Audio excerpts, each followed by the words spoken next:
अस्सलामुअलैकुम नाज़रीन, जी तव्हांखे ख़बर आहे मां तव्हांजो एसार अली हिन वक़्तु मां मौजूदु आहियां बिटाबाद शहर में MS पकवान जे साम्हूं।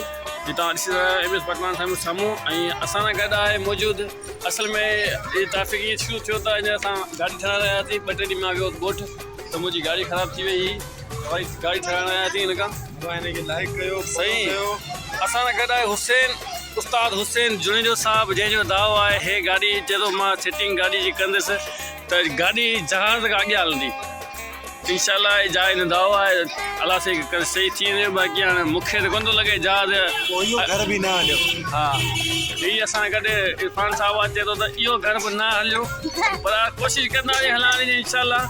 ऐं हीअ जेको उस्ताद आहे तव्हां ॾिसी रहिया आहियो माशाल्लाह, हे आहे माजिद आटोज़ जो मालिक साम्हूं ॾिसी रहिया आहियो। हे लिखियो आहे माजिद आटोज़, हे असांजो आहे ज़बरदस्त। वरी तव्हांखे ॿुधाईंदा हलूं इहा असांजो MS पकवान सेंटर आहे।